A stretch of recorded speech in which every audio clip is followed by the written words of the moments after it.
All right, welcome to the show, everyone. This is the Mama Mindset, and it's actually episode 101. I wanted to kick it off with a bang, but before we get into all of that, the reason why I started this show is just as a first time mom, I found myself in the position where I actually did do a lot of research prior to having my daughter. And then my daughter got here, and I was like, okay, what the hell? And I realized that I didn't know as much as I thought I knew. So I was like, okay, how am I going to surround myself with as much information as possible? And also, like, it would be nice to have like some cool mom friends too. So I came up with the idea of talking to 1,000 moms. That is our first goal. And so today we take the first step in our journey of learning, which is one of our goals, educating ourselves, and then hopefully building a safe space where it's okay if you're a first time mom, I don't know, second time mom, right? And you still don't have the answers to this. That's cool. We're going to have experts on our show like today to help us through it.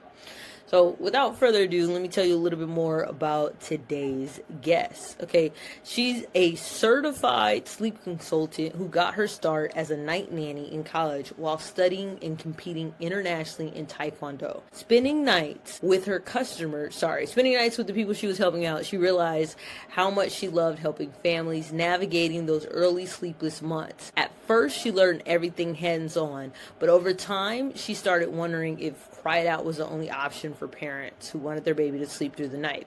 She decided to dig deeper, take a leap, and become a sleep consultant so she could help families with more personalized, supportive approach.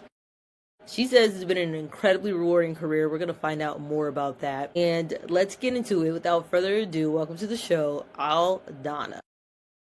Hi, thank you so much for having me. Yeah, we're just happy to have you here. I feel like sleep is really the number one thing on, especially as a new parent. We're like, how can we get this kid to sleep, right? And so, Right. right? And it's just like, I feel like, when you're an adult and you don't have any kids, it's not something you consider. And then you get a child and you're like, what in the world is going on? Well, I know part of it is as a newborn, the circadian rhythm is off, right? But why do you think parents struggle so much with sleep? Well, I think the main reason is because there's so much information out there. Like your mom can tell you one thing, and then your friends have a different experience, and they are all sharing, and I think that's great. But also sometimes we need to filter that information and like also live through our own experience. So I feel like internet is a big part of it. There's so much information, and we don't really know. Yeah, I think it is kind of like a big, like, I don't know. And then also, it's like, okay, well, this expert says this is right. This other expert says this is right. So I think as a mom, for me, when it comes to information, I'm like trying to decipher what is correct. In addition to that, like, what is best for my child. Because everything that you hear on the internet may not actually be the best method for your child. And so the hot topic is always sleep training, right? Like, what does sleep training mean? There's this variation. So, what is your definition of sleep training?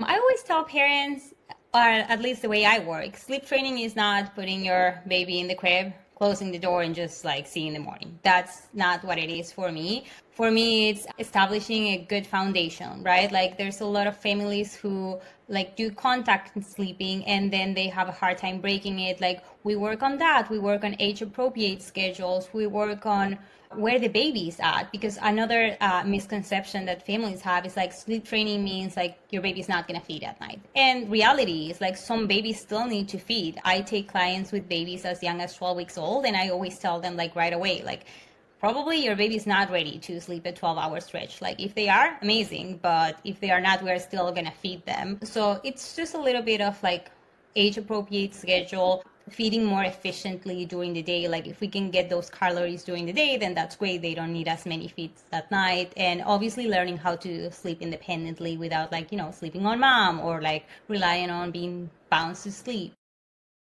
Okay, so then I would ask, my follow-up is, do you find that there's a difference between breastfed parents and bottle-fed parents when it comes to sleep training? Does one or the other have ease, or is it kind of evened out? It really depends. I feel like for moms who decide to breastfeed, sometimes it's just easier to nurse your child to sleep, and that makes it kind of harder for them to fall asleep independently. When babies are bottle feeding only, like they have to get up, get a bottle ready, then they feed the baby. It's kind of like it takes a little bit more time, so baby's not necessarily feeding to sleep, but it's not necessarily because they are breastfeeding. It's just because it takes less time and the baby knows that the breast is available right away.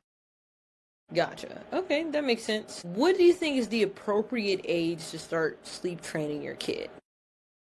Well, it really depends on when the family feels ready, because this is a process that where you involve the consultant, like the consultant is there to help you and kind of like coach you, but the parents are doing all the work and it's exhausting.